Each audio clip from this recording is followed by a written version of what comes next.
los tiempos en los que íbamos a la escuela. Nosotros cruzábamos un río, no tenía pasarela, no tenía paso peatonal ni nada. Entonces nos pasábamos con una cuerda que mi papá siempre tenía. Que nuestro objetivo siempre ha sido cómo enseñamos que la ruralidad no es una limitante para tener educación de calidad. Pero justamente para Morazán soñamos con que Morazán con que se convierta en un polo de desarrollo, y esa es como la gran visión de PEOF.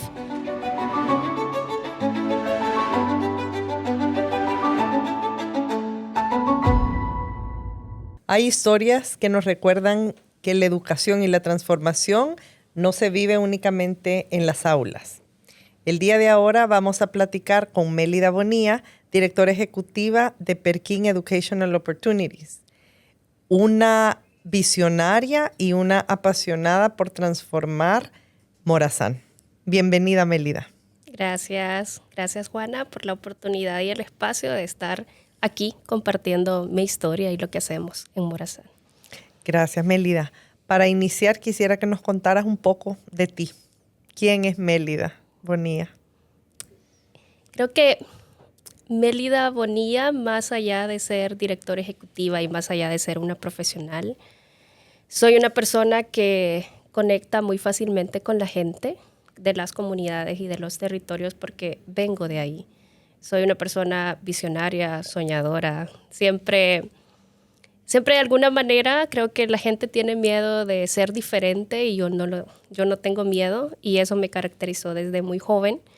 Y eso me ha llevado a estar ahora pues en la fundación y liderando procesos desde la fundación, y eso me ha permitido como abrir también caminos y oportunidades, abrir espacios. Sobre todo ser joven y ser mujer no es fácil, y sobre todo liderar estos procesos también, pero a medida que hemos ido avanzando creo que he ido aprendiendo.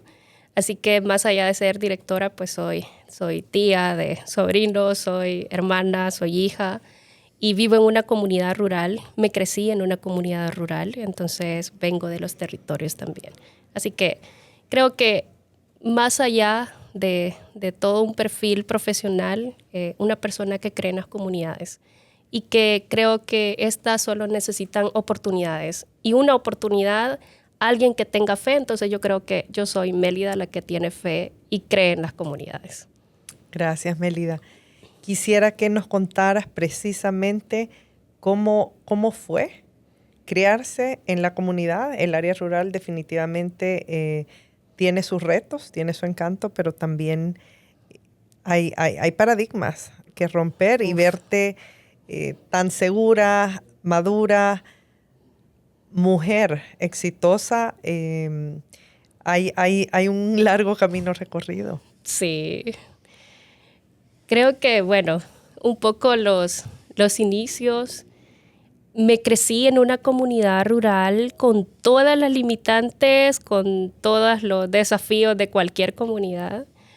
Yo siempre recuerdo cuando iba a la escuela, por ejemplo, a mí la escuela me quedaba 45 minutos caminando. Entonces me tocó vivir los desafíos que vive cualquier niño en una comunidad y que quiere superarse.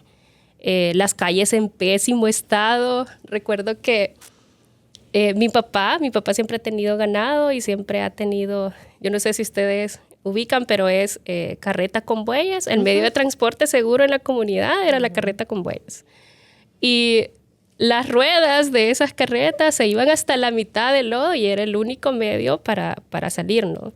Y si queríamos ir al pueblo era como caminar 45 minutos, 1 hora de camino para llegar a un pueblo cercano y hacer como lo que uno iba a hacer. Entonces me crecí en ese entorno, que de hecho algo que siempre cuando está lloviendo recordamos mucho en familia es los tiempos en los que íbamos a la escuela.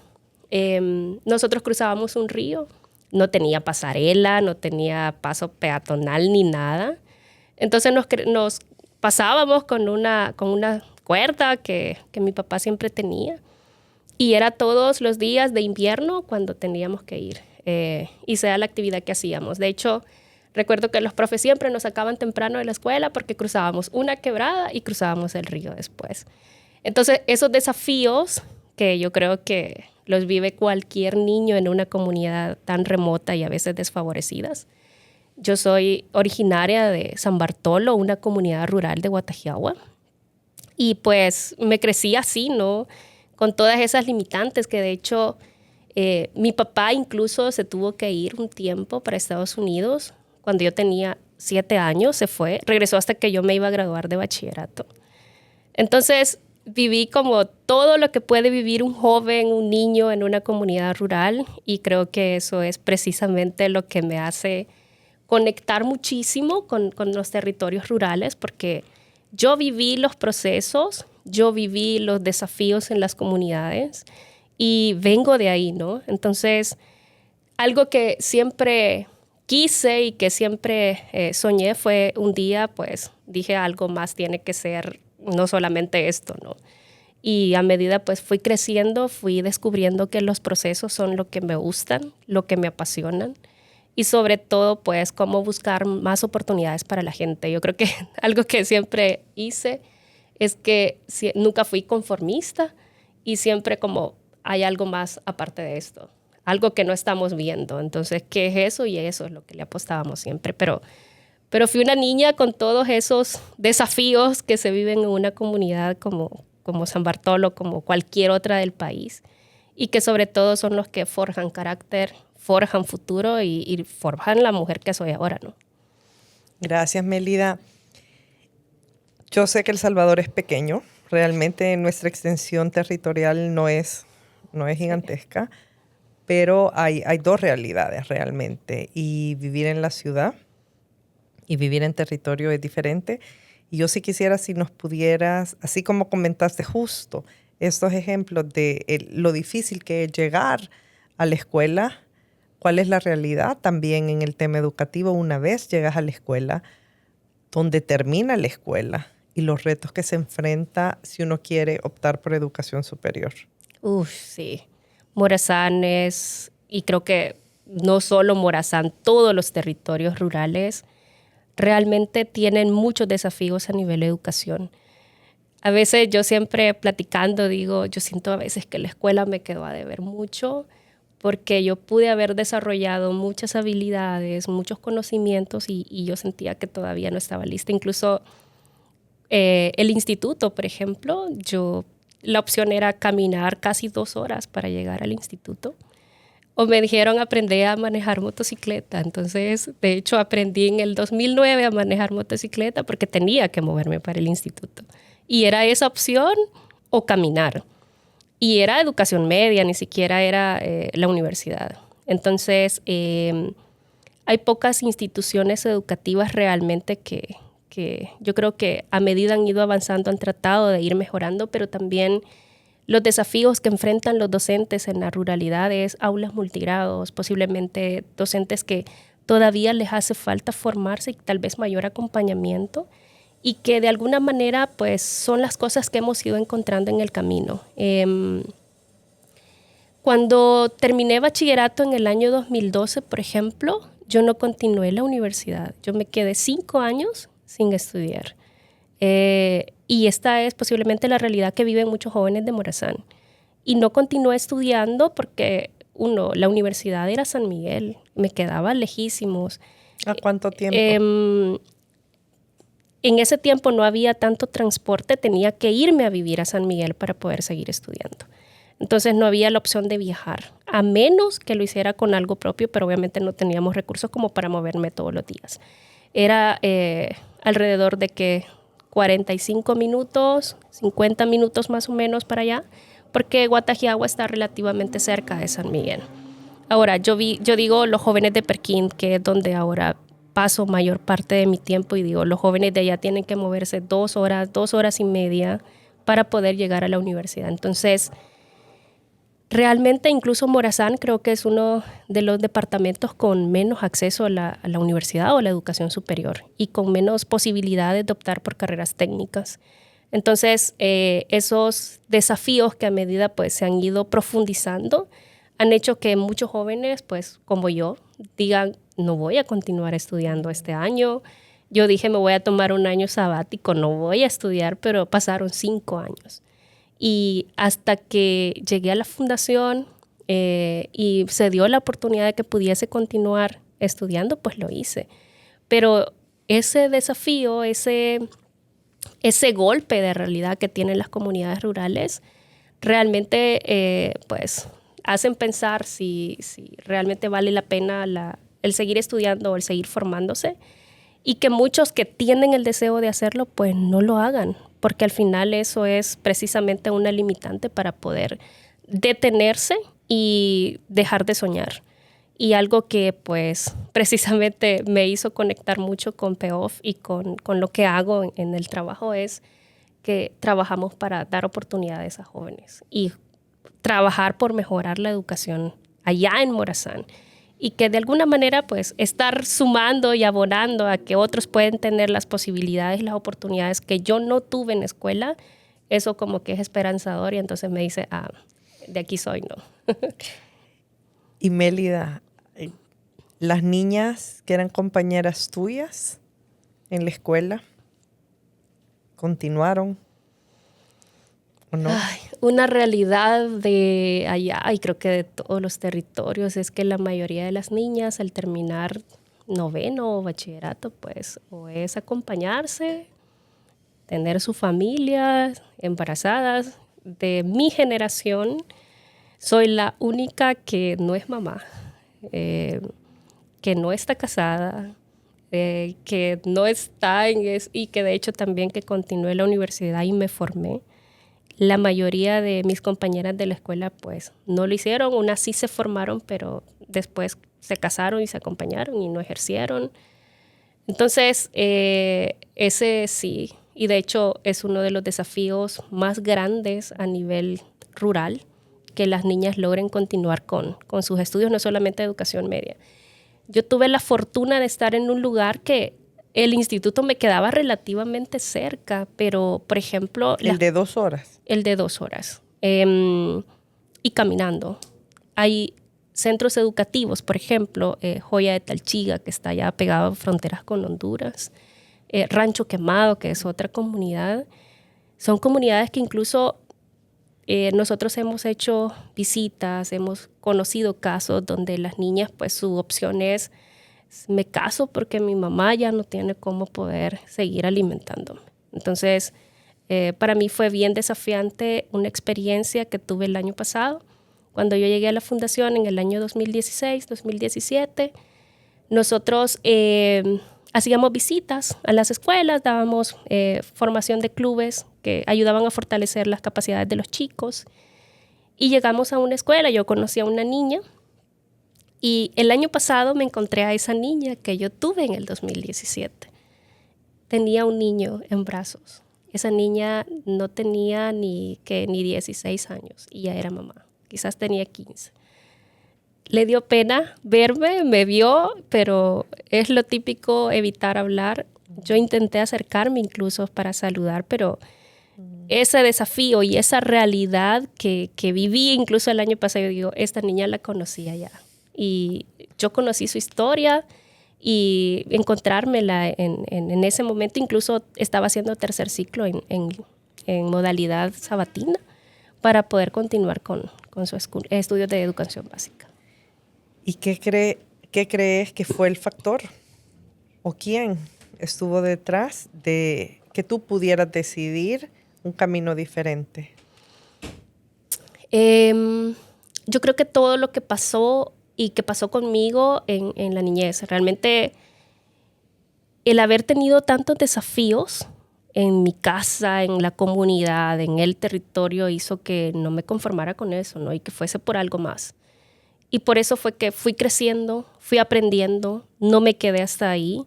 Algo que también me ayudó mucho es que mi familia siempre fue como, por ejemplo, cuando yo llegué a PEOF, yo ni siquiera había ido ninguna vez a Perquín, nunca había salido de mi casa, y uno de los mayores desafíos fue decir sí, quiero trabajar ahí, quiero entrar y probar a ver qué tal. Y cuando yo iba para Perquín esa vez, recuerdo, antes eran unos pick-up que les ponían lona y ahí se trasladaba la gente. Como yo no había ido ninguna vez, de Gotera está más o menos a 1 hora y 15, 20 minutos para Perquín. Entonces yo recuerdo, y a mí me da risa siempre porque el cobrador del pick-up, yo a cada ratito era como, ya vamos a llegar. íbamos a llegar porque había pasado 1 hora y nunca llegábamos. Entonces, esa vez para mí fue desafiante y mi familia siempre fue como, probá, intentá. Si te gusta, pues te quedas. Si no te gusta, regresas. Así que creo que la familia es fundamental cuando uno va a tomar decisiones difíciles y sobre todo importantes, que creo que son las que más cuestan. Pero llegué a un lugar en el que conecté con lo que soy, porque cada vez que no encajaba lo que yo pensaba con los demás, era como, yo quizás estoy mal, ¿no? Pero eso es lo que los enseñan en las comunidades rurales. Hay como un parámetro de que las niñas, pues, el pensamiento debe ser acompañarse, casarse a temprana edad y tener a sus chicos. Pero no, yo no entraba en ese círculo y casi siempre, incluso cuando yo conocía la fundación, había un proyecto de migración y desarrollo y yo era parte de eso, que de hecho ese fue el primer acercamiento que yo tuve con esta fase de proyectos, con este tema de desarrollo comunitario. Y justo al cierre de ese proyecto recuerdo que había una persona que se llama Miguel Hueso. Él me dijo, vamos a hacer un conversatorio con mujeres de la ruralidad. Y yo, vaya, hablamos con mujeres que estaban ahí y yo no concordaba con nada de lo que ellas decían porque era como, todo se relacionaba a criar a los niños, a estar ahí con su esposo, a estar en la comunidad. Y yo decía, no, es que yo no quiero eso, yo quiero algo más, algo que sea desafiante, que dé oportunidades. Entonces, él me vio y me dijo, te invito a que conozcas el proyecto de la Fundación PEOF. Anda a conocer a Munchea. Y me llevó a Munchea, me llevó a conocer y dije, este es mi lugar y estas son por lo que quiero trabajar y por eso creo que también fue el clic que hice con PEOF y me quedé ahí.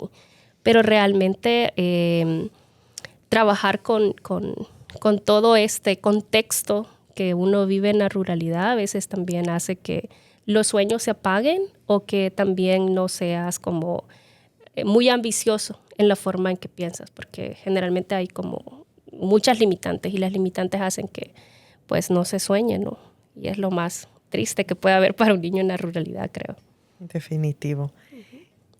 Amunchea, sabemos, es un proyecto espectacular.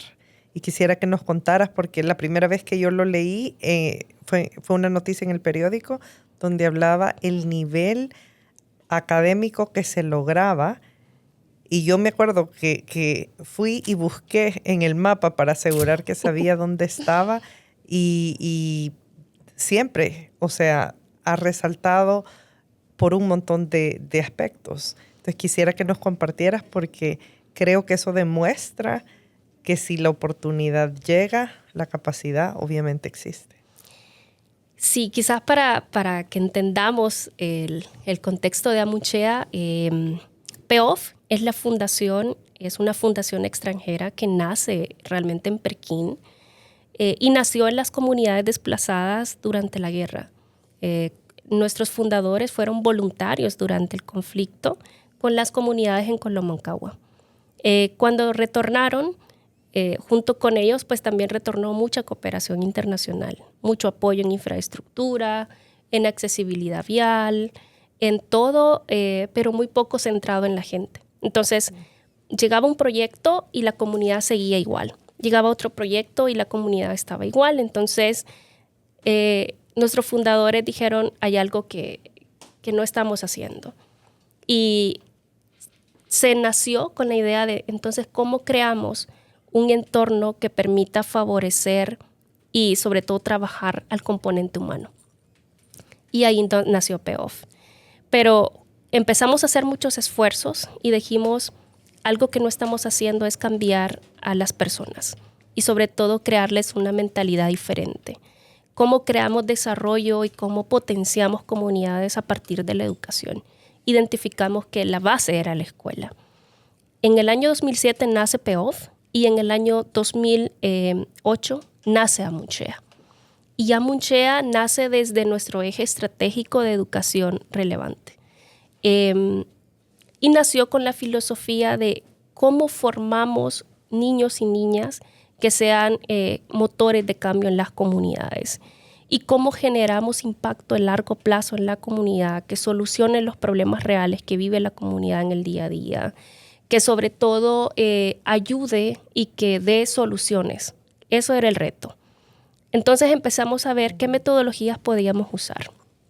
El centro es el Centro de Desarrollo Integral Amunchea. Nacimos con 3 niveles al inicio, solamente, parvularia y primer ciclo. Y fuimos probando metodologías. Lo que queríamos era crear un proyecto que fuera innovación educativa, que sirviera como laboratorio, porque nuestro objetivo siempre ha sido cómo enseñamos que la ruralidad no es una limitante para tener educación de calidad. Entonces, empezamos a hacer cambios en cómo el docente tenía que desarrollar la clase en el aula. Y realmente fuimos creciendo un grado por año, hasta llegar al 2016, cuando teníamos bachillerato. Bueno, en 2015, 2016 nos acreditaron bachillerato. Y la noticia que usted vio fueron los resultados de nuestra primera prueba PAES que hicimos, que los chicos salieron con arriba de 9. Entonces, para nosotros fue como, vaya, sí está funcionando el modelo, pero nuestro modelo educativo se centra en el estudiante y es un modelo basado en competencias. Nosotros estamos autorizados por el Ministerio de Educación, tenemos de hecho el mismo currículum del Ministerio de Educación y lo que hacemos es adaptarlo y desarrollarlo de una forma que permita vincular lo académico con lo práctico. Y desarrollamos algunas competencias extras. Por ejemplo, desarrollamos una competencia que se llama Iniciativa y Espíritu de Empresas. Y en esta nos vivimos una experiencia súper bonita hace un año. Nosotros decíamos, los niños de primero y segundo grado no van a entender las ideas de negocio. Y lo vamos a trabajar desde tercero o cuarto en adelante. Pero cuando justamente estábamos como creando todo este diseño de currículum y todo, y ya en la práctica encontramos que los niños de primero y segundo grado andaban montando salones de belleza en los recreos, ponían uñas de papel y cobraban con papel. Entonces dijimos, no es cierto, los niños sí entienden de ideas de negocios. Entonces empezamos a desarrollar la competencia desde primero y segundo grado y a incorporar elementos claves que nos permitieran ir como moldeando un poco la forma en que los chicos iban aprendiendo. Y también nos enfocamos mucho en la competencia de aprender a aprender. En esta competencia lo que hacemos es trabajar la parte socioemocional y la parte más humana del estudiante. El autocuidado, la autodisciplina, el manejo de las emociones. Entonces, empezamos a centrar todo pensando en qué necesitan los chicos para que cuando salgan de aquí no solamente aprovechen oportunidades, sino creen oportunidades para ellos y para su comunidad. Y entonces identificamos pilares fundamentales que debía de tener la educación en ese momento. Y aparte de lo académico, ¿qué más podíamos hacer? Y entonces creamos huertos pedagógicos. En las comunidades rurales lo que hay es sectores productivos. Es decir, son hijos de agricultores, son hijos que se crecieron cultivando café, cultivando hortalizas. Entonces, ¿cómo entonces vamos dándole herramientas técnicas a los chicos que permitan mejorar productividad? Entonces, al final convertíamos un pino, el espacio productivo en una aula y cualquier oportunidad de aprendizaje, cualquier problema era una experiencia de aprendizaje para ellos. Y vinculamos la metodología del aprendizaje basado en problemas, combinado con el enfoque por competencias. Y fue así como fuimos de alguna manera trabajando para que los chicos fueran desarrollando las competencias, tanto académicas como técnicas, y nosotros decimos habilidades para la vida, que tengan capacidad crítica, que sepan tomar decisiones para ellos y sus familias, y que sobre todo den solución a problemas reales que viven las comunidades. Algo que se tangibiliza tan bien del modelo es que sí nos enfocamos en lo académico, pero por ejemplo nuestros chicos participan en la feria de ciencias que hace la Academia Británica. Cada año nos invitan a que vengamos a participar. El año pasado ganamos el 3er lugar en la mejor investigación de ciencias. Esto es lo de CIMAT, ¿verdad? Sí. también participamos en esta feria y realmente ha sido para nosotros una experiencia muy buena porque también nos enfocamos en que los chicos hablen, que sepan comunicarse, que tengan estas herramientas de comunicación que son pilares, porque nosotros siempre veíamos como cuáles son las mayores limitantes que enfrenta un chico cuando va a aplicar a una beca, por ejemplo. No sabe inglés, no tiene lógica matemática y le cuesta la comunicación. Entonces debemos de potenciar esto porque queremos que los chicos creen oportunidades afuera. Y muchos de nuestros estudiantes que son casos de éxito, por ejemplo, tenemos a estudiantes que han sido, que se gestionaron su propia beca y se fueron a estudiar a España. Hay otros en China.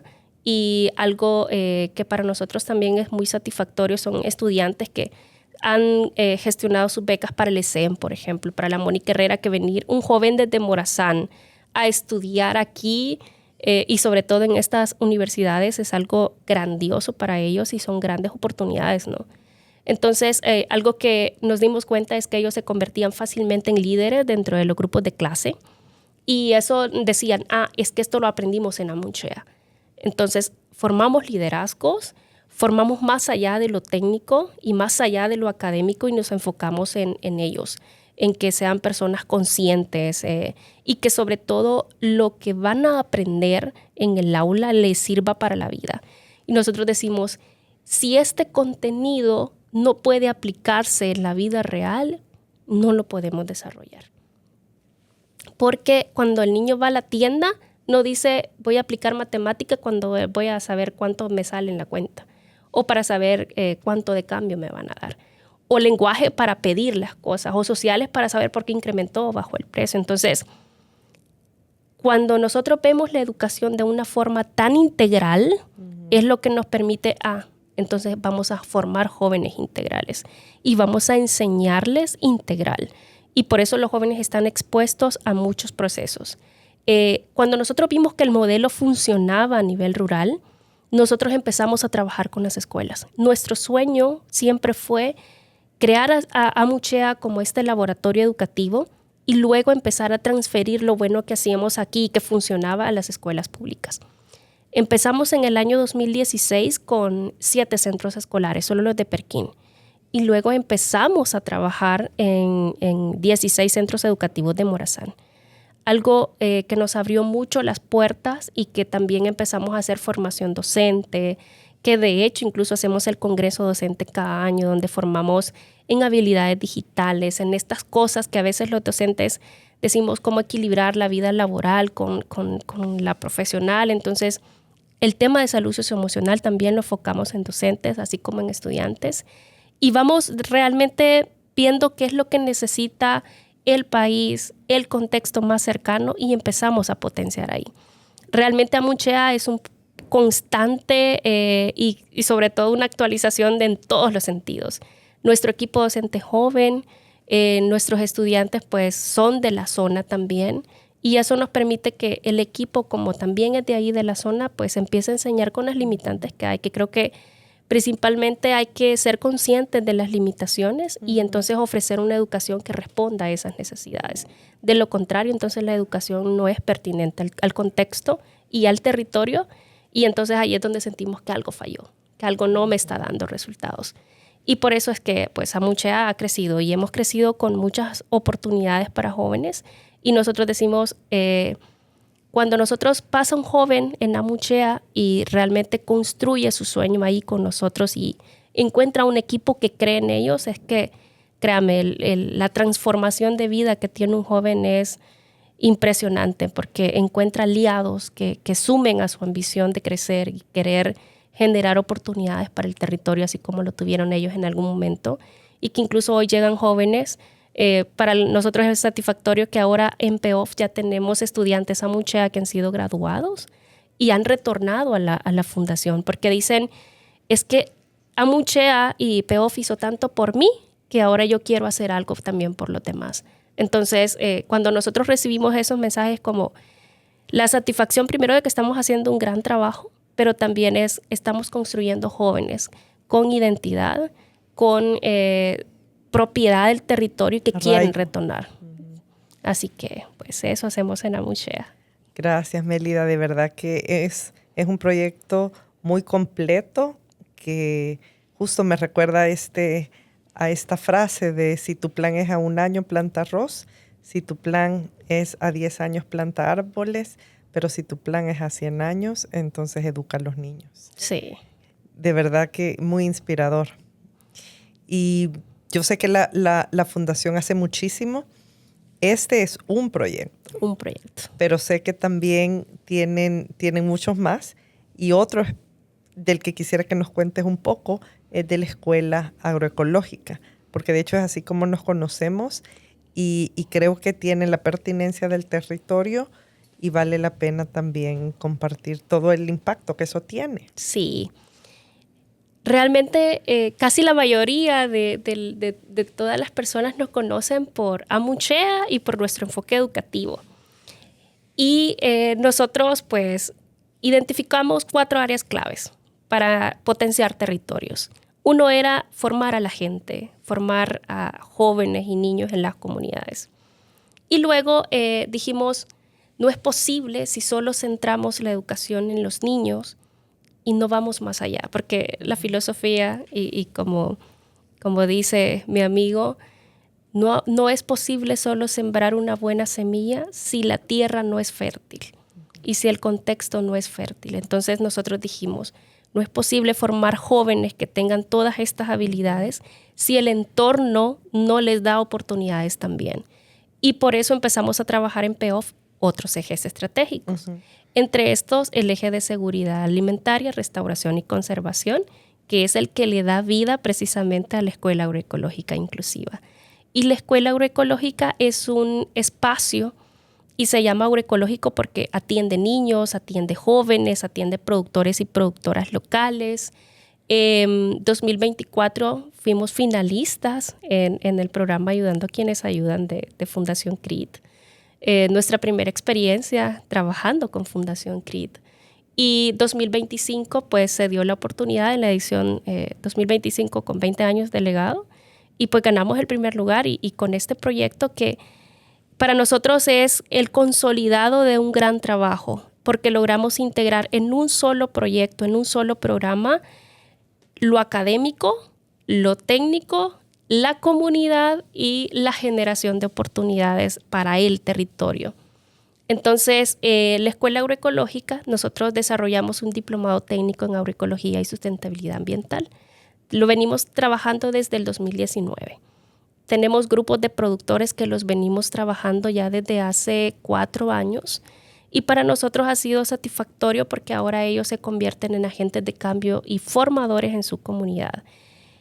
El enfoque de la escuela es formar a los formadores, a los que van a ir a transformar las comunidades y a los que van a ir a enseñar a otros.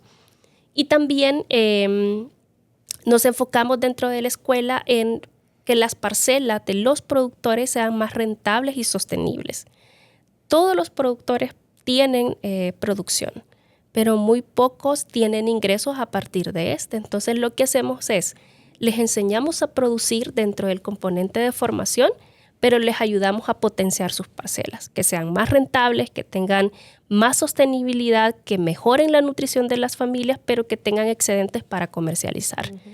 Entonces, dentro de también la escuela, creamos espacios de comercialización. Algo muy bonito que hemos descubierto es que los productores logren conectar con los empresarios locales.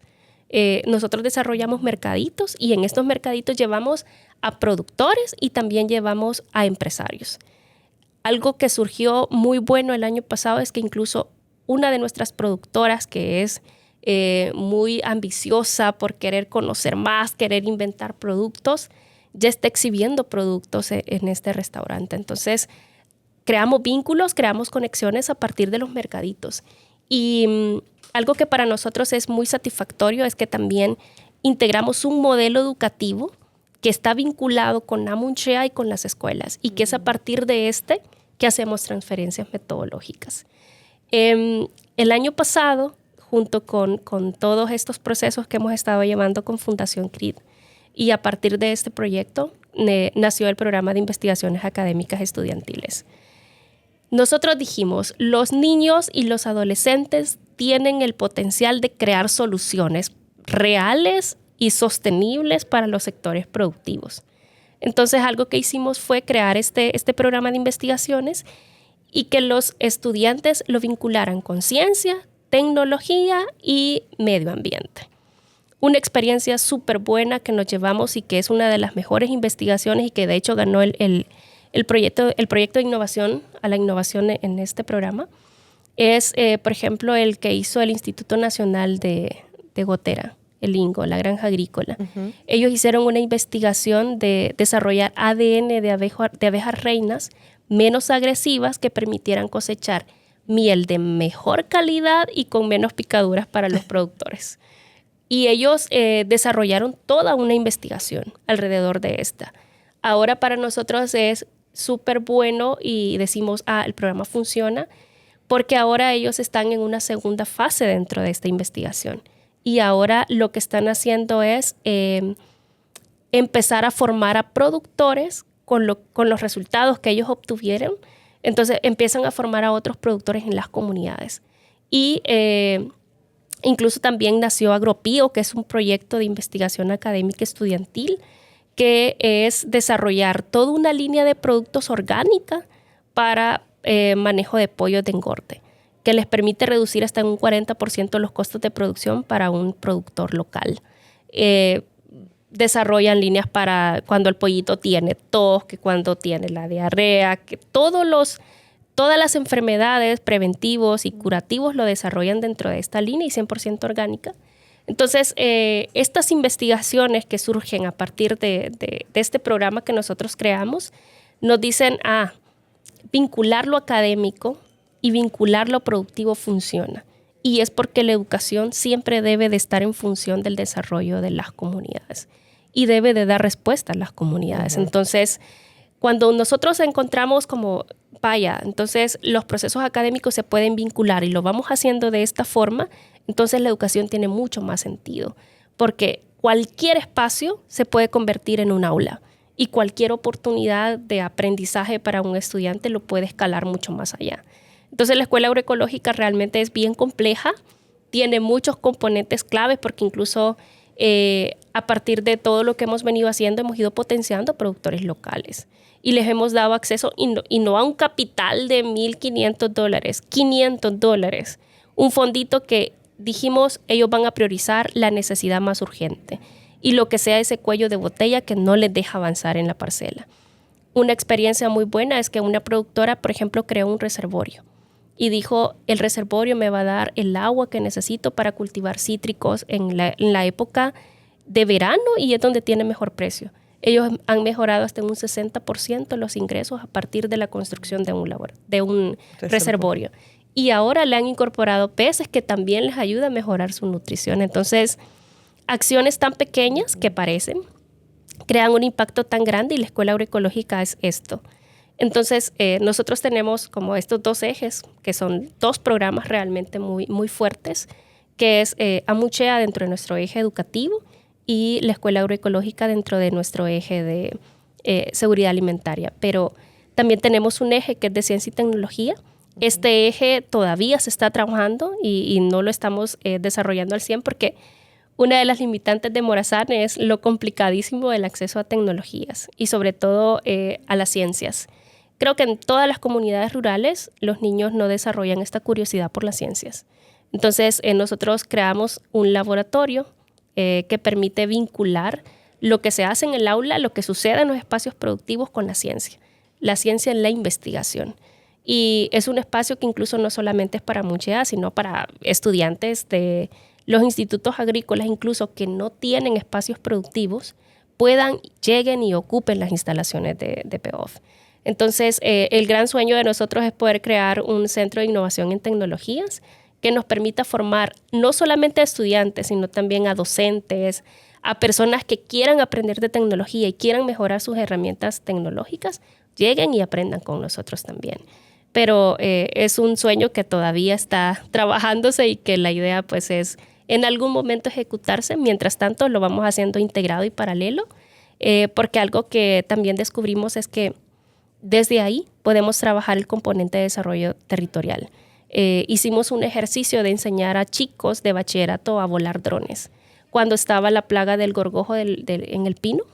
Entonces estos chicos se convirtieron en, de alguna manera, observadores del territorio, pero a partir de los drones. Entonces usamos esta tecnología para el monitoreo de los árboles que estaban enfermos y lo hicieron los estudiantes. Entonces, todos los procesos que se puedan hacer dentro del aula, de la escuela, realmente, si va en el sentido de cómo dar herramientas a los estudiantes que vayan más allá y que sobre todo lo puedan ocupar para la vida en el día a día y que incluso les sirva cuando salgan de la escuela si no pueden seguir estudiando, eso es lo que hace que la educación tenga sentido y que responda a una necesidad real y que haga que los chicos abran la mente también y sobre todo creen nuevas oportunidades. No, súper bien. Justo el otro día estaba hablando con Patricio Ortiz, que es un ingeniero que vive en Estados Unidos, y hay una red de ingenieros salvadoreños con raíces, realmente raíces salvadoreñas, aunque no vivan acá, y justo quieren venir en julio, agosto, para ver cómo ayudan a impulsar este tema de las ciencias, y justo hemos hablado de visitar Oriente, entonces creo que siempre pueden haber conexiones y las oportunidades llegan eventualmente, entonces creo que lo podemos ver, porque esa era mi segunda pregunta, ¿verdad? De ¿qué te imaginabas a un futuro que la fundación puede hacer por Morazán? ¿O qué planes, cómo lo ves de aquí 5 o 10 años? Porque son grandes pasos, o sea, cuando lo vas contando pareciera, son chiquitos, pero si uno conecta todos los pasos, han logrado intervenir en muchísimas escuelas, han avanzado con todo el tema de la escuela agroecológica, más tener este sueño, que soñar definitivamente es lo que nos impulsa, ¿verdad? Sí. A poder llevar a cabo planes a mediano o largo plazo. Sí, yo creo que uno de los retos más difíciles siempre es ver resultados a corto plazo cuando estamos trabajando con educación, ¿no? Generalmente vamos con un niño hasta su bachillerato y vemos esos resultados cuando ya estamos en la universidad y estos chicos retornan. Pero dentro de las proyecciones de PEOF, realmente, pues, de hecho, somos súper abiertos a recibir ayuda de la que quiera sumarse. Tenemos programas de voluntarios, recibimos voluntarios que pueden estar un mes, una semana, hasta años con nosotros. Y hemos tenido la experiencia, de hecho, hace poquito tuvimos una voluntaria alemana. Ella nos estuvo apoyando y la idea es que todo el que llegue y quiera de alguna manera abonar a la fundación y a la escuela, siempre bienvenido.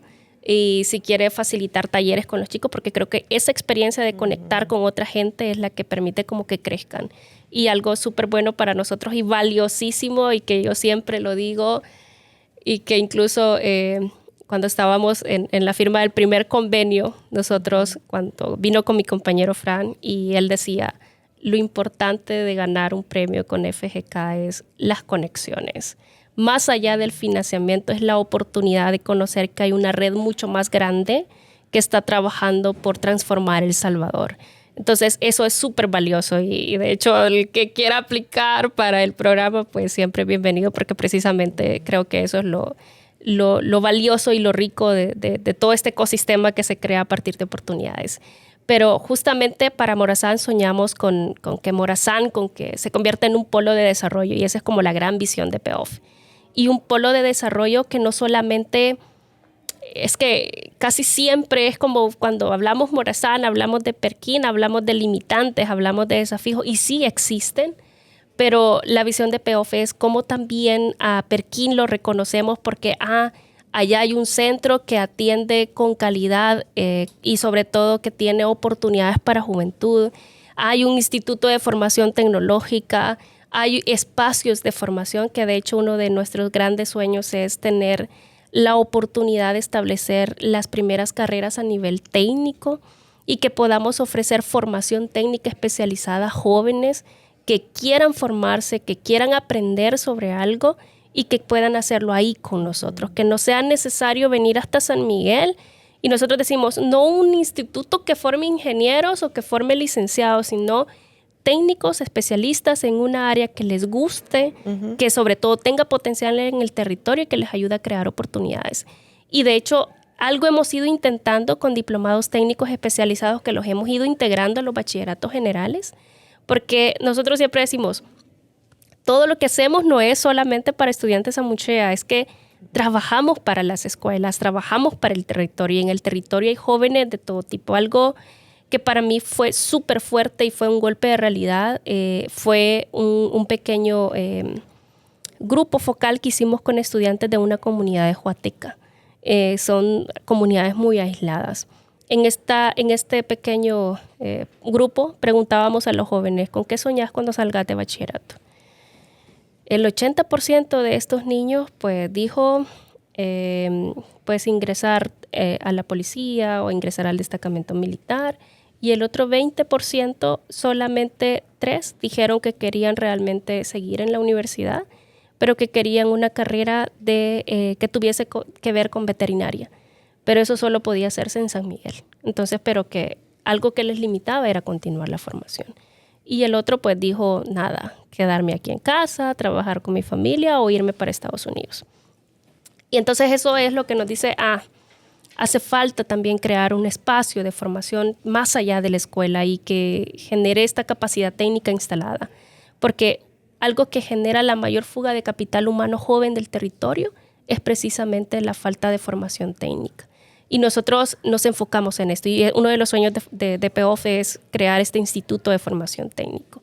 Porque, y no solamente pensando en jóvenes, realmente incluso hoy que las comunidades pues están cambiando, el contexto está cambiando, es la oportunidad de generar nuevos aprendizajes y nuevas lecciones aprendidas, porque yo siempre digo, aquí lo que más ha habido son lecciones aprendidas, y algo que nosotros hemos llevado de la mano del territorio es que incluso ellos son nuestros voceros, ellos son nuestros guías.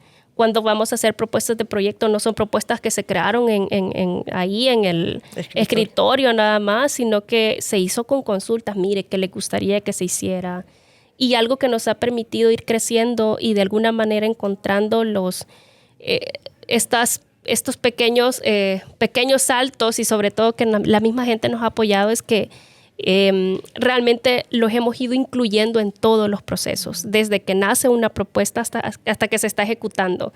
Incluso para nosotros es bien satisfactorio cuando los mismos productores nos dicen, les vamos a hacer los videos para TikTok, porque nosotros no, algo débil institucional es que no trabajamos mucho el tema de comunicaciones, pero es algo que ya estamos trabajando, estamos intentando ir mejorando. Pero los productores nos dicen, les vamos a hacer nosotros los videos de TikTok para que los puedan subir, o les vamos a ayudar para que hagan las publicaciones de Facebook. Entonces, ese nivel de pertenencia, ese sentido de ser parte de la fundación es lo que a nosotros nos mueve también. Entonces, yo creo que pues PEOF es transformar Perquín realmente, y no solamente Perquín, sino Morazán. Una de las metas es empezar a expandirnos en otros territorios, y que queremos también potenciar oportunidades y que más aliados se puedan sumar.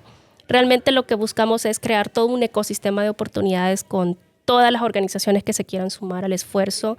Yo creo que hay mucho trabajo ya hecho, hay muy buena base, que lastimosamente pues no es algo que vemos, como dice usted, de hoy para mañana o en 5 años, a veces son 10 años hasta que un niño sale.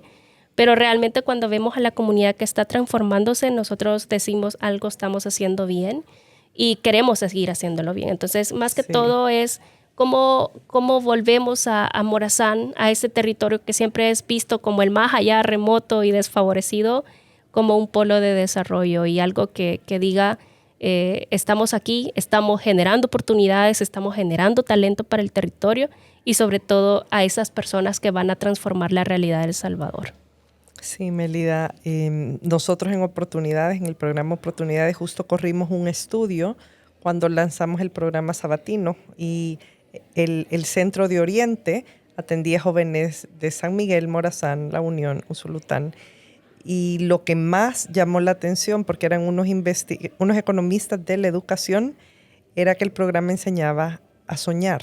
Ujú. Y eso es exactamente lo que tú has descrito. Cuando las condiciones se ponen al alcance de todos, es posible soñar, es Sí. posible imaginarse el camino y eventualmente decidir tomarlo. Entonces creo que agradezco muchísimo que hayas compartido esta parte. Creo que el hecho que tú vengas del territorio habiéndolo vivido en carne propia lo hace muchísimo más real, te da muchísima credibilidad y creo que PEOF está haciendo un trabajo muy fuerte en la zona y esperamos seguir colaborando. Yo lo último que quisiera que tú dejaras un mensaje tal vez, no sé si para la Mélida adolescente, pero para cualquier niña rural o cualquier niño rural que ahorita se esté preguntando, ¿verdad? ¿Qué más hay? Creo que los errores que se pudieron haber cometido son los que permiten seguir creciendo y avanzando. Entonces, creo que le diría que no tenga miedo de equivocarse, que esas son precisamente las oportunidades que hacen que uno se repiense las cosas y que se sobrepiense en el buen sentido también las cosas. Le diría que no se asuste también porque el pensar diferente y no encajar a veces da miedo porque también hace preguntarnos quién es el problema, ¿no? Si somos nosotros o quién. Entonces, le diría que no deje de soñar, que siga esforzándose, que siga luchando, que el contexto no limita la capacidad de soñar y sobre todo la ambición de querer crecer. Yo creo que cualquier joven, incluso cualquier niña en cualquier comunidad es seguir avanzando, seguir creciendo, seguir creyendo en sí misma y sobre todo cómo va generando sus propias oportunidades, que yo creo que algo muy valioso es que todos tenemos la capacidad también de crear nuestras propias oportunidades.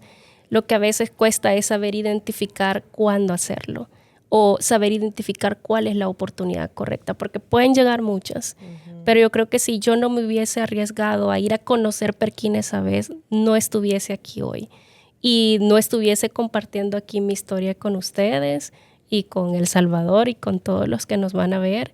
Y yo creo que eso es lo que hace la diferencia, el ser persistente, el ser resiliente, el ser curioso, el andar buscando chances donde sea. Entonces, eso es lo que hace que se crezca. Y yo creo que incluso, yo digo, si no me hubiese pasado todo, porque realmente venir de una comunidad rural y pasar los desafíos, y creo que incluso esa es la mayor conexión que tengo con el territorio, que vengo de ahí. Yo creo que si no se pasaran todos esos desafíos, pues no fuese la mujer que soy ahora y no fuese la Mélida que soy ahora. Entonces, cómo todo eso lo tomamos y lo tomamos como una fortaleza y que me va a dar fuerzas para seguir adelante. Entonces, es no dejar de soñar y seguir siempre luchando y creyendo en sus capacidades, creer en el territorio y creer que se puede transformar, porque el ser conformistas a veces nos limita. Y aquí es no conformarnos con nada. Y cuando nos llegue la pregunta de si pertenezco realmente aquí, si es no, buscar de dónde sí. Porque precisamente ahí es donde vamos encontrando nuestros espacios para poder crecer y para poder seguir soñando, que yo creo que todos tenemos sueños. Lo que a veces nos hace falta es de verdad tener esa lucha interna de perseguirlos y de encontrar el medio que nos permita para poder llegar a ellos. Bueno, muchísimas gracias, Mélida, por compartir tu historia y felicidades por el trabajo tan fuerte y tan apasionado, ¿verdad?, que realizan cada día.